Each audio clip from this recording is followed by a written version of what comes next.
Right, so now we're at season 1. We've kind of come right back to the start, and it's a very interesting episode because you have to think to yourself, no one had seen Black Mirror. You know, when this was aired first, no one had seen it before. No one knew 100% what it was, and the phenomenon that it's obviously grown into. Obviously, if you've come to it, you know, more recently and sort of watched back, then fair enough. You know, you've sort of been indoctrinated. Or inducted into the world of Black Mirror sort of gently before this. But this, you know, was shock, and I think that was intentional, you know, because I think this had gone with one of the more softer, kind of more tech-centred episodes. It might have been a bit weird for people. So I think keeping it as grounded as possible, but still having that dark reflection, you know, of what we could be like,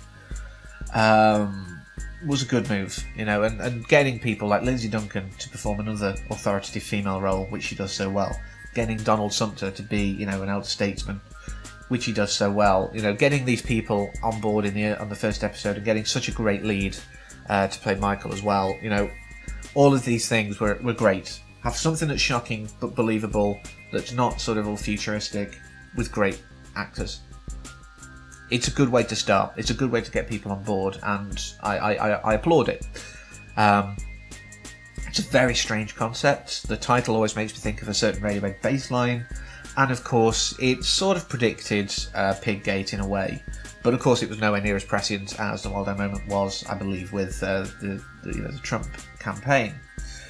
So it's a very interesting episode. It's got a lot of layers. It's got a lot of things going on, you know, with how we as the public can actually make things worse in what we demand to see, and how perhaps sometimes personal dignity and another person's life, you know, can sort of be heavily weighed against each other. But one of I think the biggest elements of this episode, which obviously comes out quite early, is the fact that it's very difficult to control information in this age, you know, the age of YouTube and such. You know, it's very difficult to control because, like they say, you know, well, if we shut it down, you know, we need to shut this down, get rid of it. Every time we do, 10 more appear. It's like a hydra, you know. There's more cropping up every single time, and it's similar. You know, we see it. You know, we've seen it sort of with the jihadi videos and things like that, perhaps, and you know, we see it with nude leaks. You know, people try and squash it. Just doesn't happen. The thing with Beyonce in the face, you know, tried to stop that, but you can't. That many people have downloaded it and copied it and redistributed it. It's kind of the great thing about the internet in some ways. You know, that control over information is so much harder to do, which means that we are more informed. You know, we can be more informed, and it's quite liberating. You know. But obviously, in the situation of this episode, that is a downside, you know, in this situation, because it means that he can't get away from it. He can't just quietly not do it and just go, well, you know, no one knows it was me. It's a shame that she had to die, you know, whatever. Obviously, as we find out at the end, that was never in question. And I think that's also a great point, but we'll get to that in time. One of the other things, like I said earlier, you know, about sort of how the public's demands can be stupid. You know, we're not the wisest sometimes, the general public, because I do feel there's a bit of sympathy for the media here, because the news stations very much, no, we can't cover it. Downing Street says, no, we're not doing it. We cannot distribute this. You know, they want to keep it contained. But of course, the people have access to YouTube, the people have access to social media, the people are seeing all of this, the people are aware, and they're demanding that the news covers it, because they're like, well, is it just a hoax? You know, and they demand the news covers it. Of course, we have the rabid, you know, journalist, you know, the one who's after any story by any means necessary, you know, including sending inappropriate selfies to get the story. And of course, you know, that it kind of shoots her in the foot, well, or the back of the leg, wasn't it? Sort of later on, you know, when she's tried to get the story. But it's that thing, you know, you do have to feel a bit of sympathy for the media in this, I think.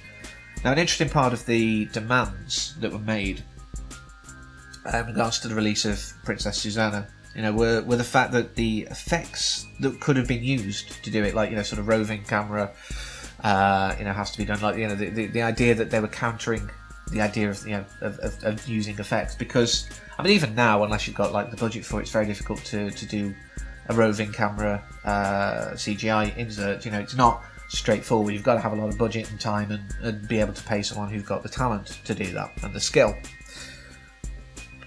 whilst doing that on a live broadcast, it just, exponentially, which is why, like, the effects guy kind of laughs about it.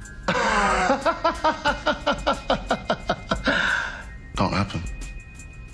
It has to. I mean, back then it was even more difficult, but even now it's not a breeze, As I say, especially when you consider it's got to be done live, it's a lot more difficult. Because you can get rough green screen things live, and, but they're not perfect. But I think it was great, the fact that they knew all these techniques. It clearly shows that this is not an amateur. This is not some guy who's just doing something who's just wants to make a political statement. He's also got some technical nous, which when you sort of find out later on that it is effectively just performance art, it does make sense. He would be aware of different techniques and things like that.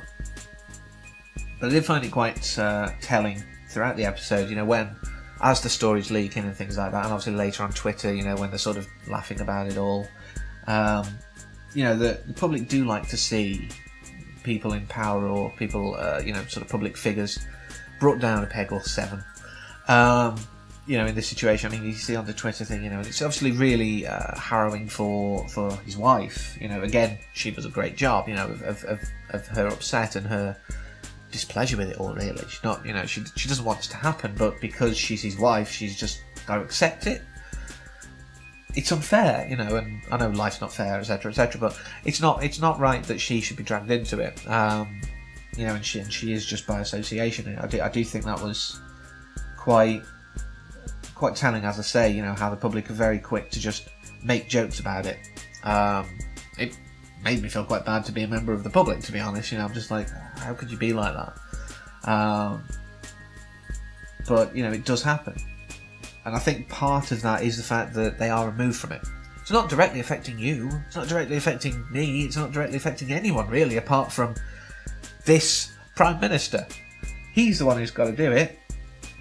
So, what does it matter? Let's make a joke out of it. Let's have some fun with it. They forget the human casualties, if you will. Even though, like, no humans are harmed.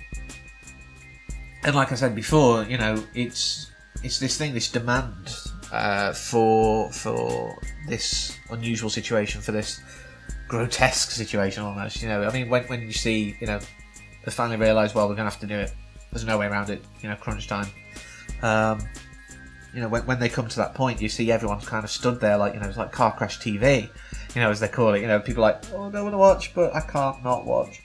You see people like that, and it does happen. This is why you have sites that show videos of horrific accidents and things like that. And I know when I was younger, part of this growing up thing is you get some morbid curiosities at times, and I was hunting out these videos, and this was in the earlier days of the internet. I could find them fairly easily. So you do have this thing a lot, I think, in people where they want to see these things even though they don't. Like I say, car crash TV, you want to look away but you can't. And personal kind of dignity, against a person's life, like I said before, has to take a back seat. And that's where we get, the end of the episode where he's having to go through with it. And I like, how they're talking very delicately about it. Very much like, well, we've sedated him. We've sedated it, sedated the pig. We've got stuff for you to look at to help you out. And giving advice like don't rush because it might look like you're enjoying it too much. And I like the fact it sort of slows down, but the speech is still the same. It kind of extend, it means that like this moment feels like it's lasting forever for him. As sometimes it happens in stressful moments, it just feels like the moment's never going to end. And I think that was a great artistic choice. It showed as well great artistic flair. But of course, like I say, we find out at the end that it was pretty much just performance art. After everything that we've gone through, after all of this hardship, it was performance art. Princess Susanna was released half an hour before the broadcast was scheduled, when everyone would be waiting for the broadcast. And it was kind of lucky that, police officers were available and not just, also like everyone else watching something. But of course, the fact that, that was the case had to be controlled, unfortunately, in this scenario, because everyone was away from a means of being able to know this. They could control that information. So at the start of the episode, that lack of control screws them. at the end of the episode, they can control it, and they make good of it. You know, we see at the end how fickle the public really are, how easy it is for the public to sort of turn about face. You know, whilst they've mocked him leading up to it, whilst they're watching like, oh my god, I can't believe he's doing it. A year after, as we see, he's praised. He's like a hero. He saved Princess Susanna by screwing a pig. But he didn't. And only through the control of information are we aware of this. And of course, like I said before, the human casualties, even though, you know, you wouldn't think of them in the scenario, you'd think, well, the pig, surely he's going to suffer, but, you know, you have the human casualty of his wife. You know, out in public, it's all, yes, well, yeah. As soon as they get back behind closed doors, she's not happy. You know, she can't forget, she can't forgive, but she obviously can't come out and say anything about it because the public will lynch her.